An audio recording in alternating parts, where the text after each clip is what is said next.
Good morning, it's 12 o'clock. Be nonchalant. The most misunderstood yet powerful trait in a world obsessed with noise and reaction, where every opinion is shouted, every emotion broadcast, every movement captured, there lies power and restraint.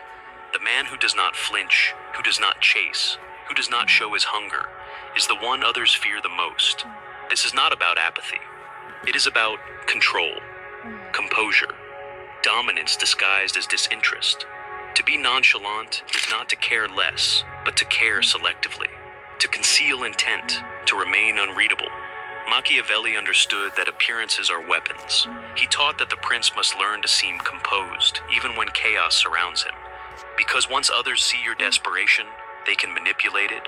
But when they see nothing, when your eyes reveal no need, your face no urgency, your words no panic, they are left disarmed. They cannot grasp you, and what cannot be grasped becomes dangerous.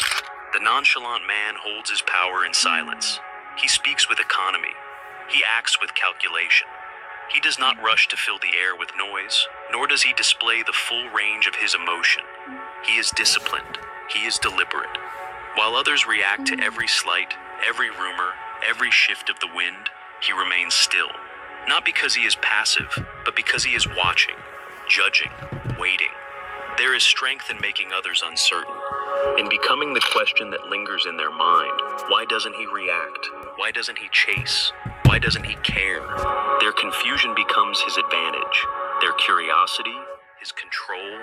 The moment you stop reacting, the moment you stop reaching, you begin to draw others in. The world moves toward mystery.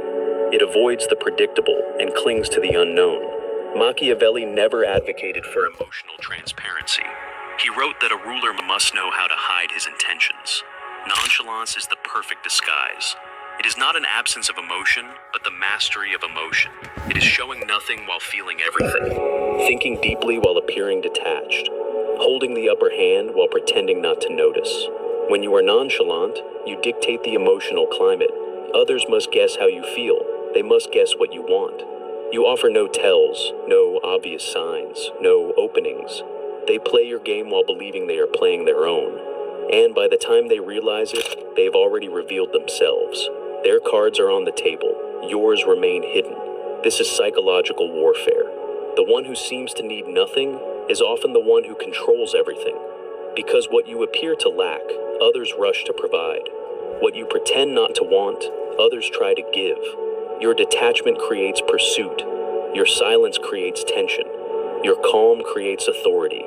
But this calm is not natural. It is trained. The nonchalant man has taught himself how to pause, how to delay.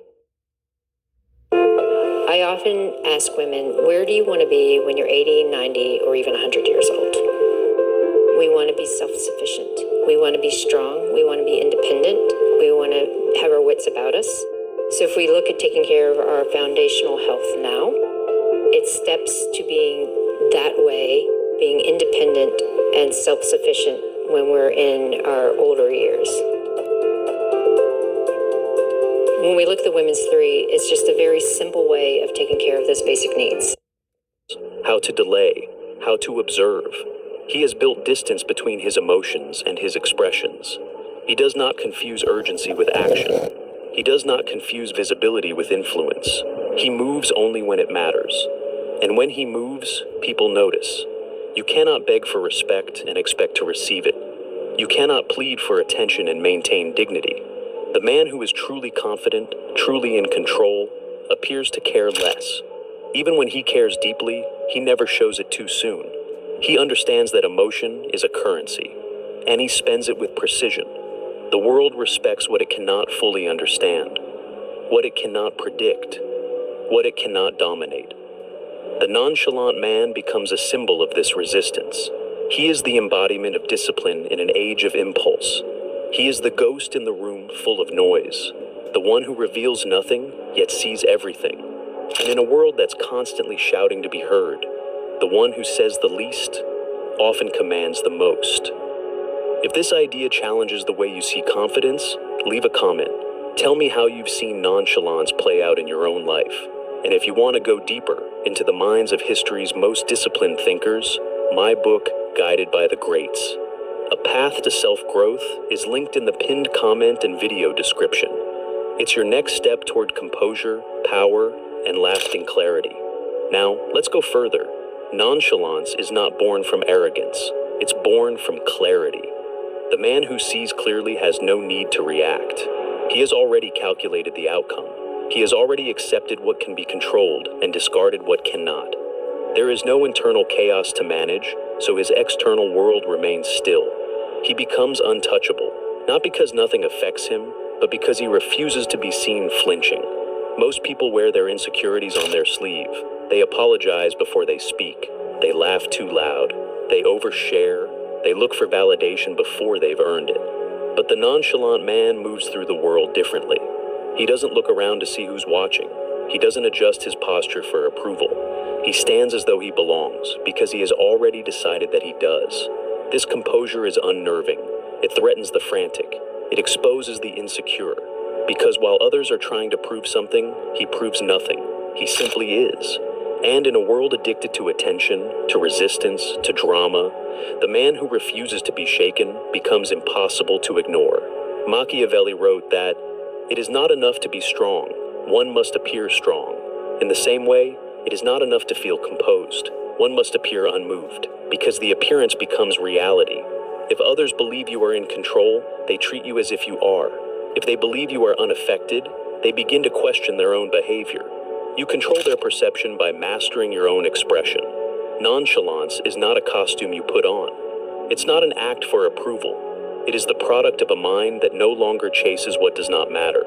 It's the reward for mastering your impulses, for breaking your dependency on attention, for realizing that urgency is often the enemy of power. The man who acts with urgency gives up the throne. The man who moves slowly, who speaks sparingly, who waits, he begins to rule. There is an energy in restraint, a deep, quiet power that comes from doing less, saying less, reacting less.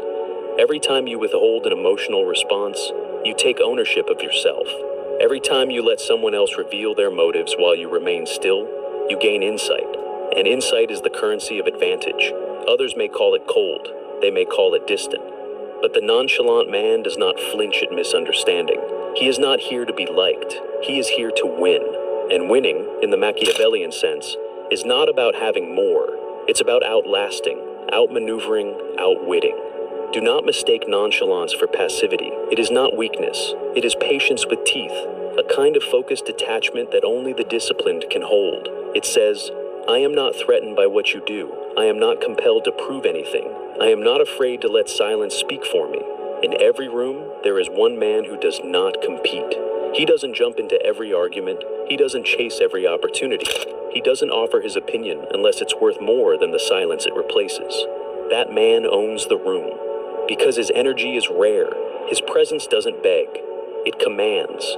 You may feel pressure to be loud, to assert yourself constantly, to take up space with sound. But in the end, those who are truly confident don't need the world's permission. They don't need to perform their power. They simply carry it, quietly.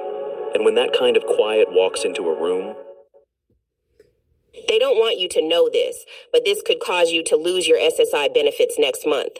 If you are an American over 50 and worried about leaving your family with bills when you're gone, here's something you need to know.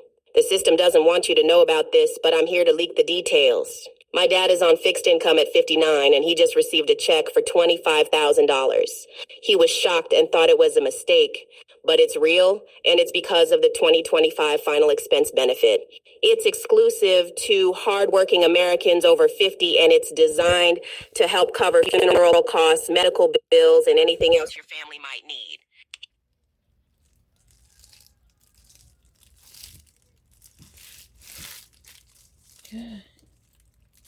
power, they simply carry it, quietly.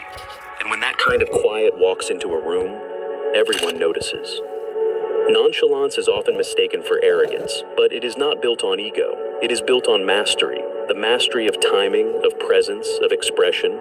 It is the ability to feel deeply and show nothing, to be fully engaged while appearing perfectly detached. And that illusion, the illusion of not needing anything, creates gravity. People move toward what moves away from them. They obsess over what ignores them. They submit to what does not beg. This is the paradox of power. The less you reveal, the more people imagine. The less you pursue, the more they chase. The less you speak, the more weight your words carry. The nonchalant man is not silent because he has nothing to say. He is silent because most things are not worth saying. He doesn't waste presence. He doesn't dilute himself by being everywhere, all the time.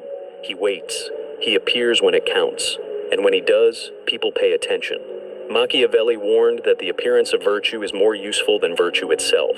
Likewise, the appearance of indifference is more powerful than being truly indifferent. A man who truly feels nothing is numb, and numbness is weakness. But a man who feels everything and filters it with discipline is untouchable, because he can sit across from chaos, from insult, from temptation, and still choose silence. You do not owe anyone your emotion. You do not owe the world your vulnerability. To be nonchalant is to say, I decide what matters. I decide what enters my world. I decide when I speak and when I do not. That is the root of confidence, not loudness, not confrontation, but the refusal to be moved unless it's on your terms. Watch how people panic in silence. Watch how they scramble to fill it.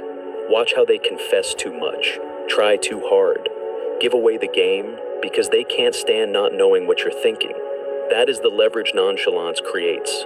You say nothing and they reveal everything. You must understand. This is not about playing games. It is about controlling space, emotional space, psychological space. If someone angers you and you remain calm, they lose control. If someone insults you and you remain unaffected, they become uncomfortable. If someone resists you and you do not chase, they question themselves. This is how power is built, not through domination, but through discipline. The man who does not flinch has spent years training that stillness. He has faced his fears in private. He has burned through weakness and silence. He has learned the difference between reaction and response. Reaction is cheap. Response is rare. Reaction is instinct. Response is strategy. The nonchalant man lives in response. He knows what he wants, but he is not desperate. He knows who he is, so he does not perform. He knows what he brings, so he does not sell himself. And this quiet certainty radiates. It does not need promotion. It is felt, not heard, seen, not explained. You must learn to sit with the tension of being misunderstood, to hold your expression when someone misjudges you, to delay gratification when attention is within reach, to keep your plan to yourself, even when your ego wants applause. That is the cost of power, the price of poise, the discipline of nonchalance. There will be moments when you want to react, when silence feels like weakness, when walking away feels like losing. But remember, most people are ruled by impulse. They act quickly, emotionally, loudly. And that noise is what buries them. That noise is what makes them predictable, vulnerable, replaceable. The man who is nonchalant is never forgotten. Because in a world addicted to stimulation, his calm is rare. His stillness feels unnatural. His restraint feels dominant. People don't forget how you made them feel. And being around someone who does not react, does not chase, does not need, makes them feel unsteady, but also curious, drawn in, engaged. This is how you shift the frame, not by fighting for it, but by refusing to be moved, not by convincing others, but by becoming the standard. A presence that doesn't seek validation, a mind that does not blink, a spirit that waits and watches and acts, only when the outcome is already decided. There is a reason leaders speak last.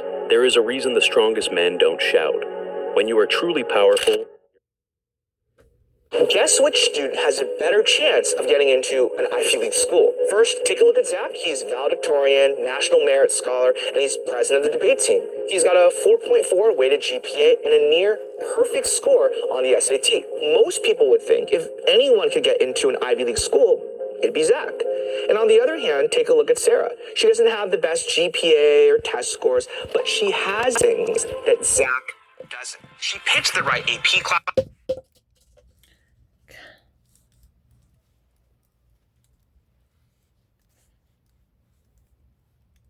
shout. When you are truly powerful, your silence becomes a weapon. You don't need to rush into debates. You don't need to insert yourself into every conversation.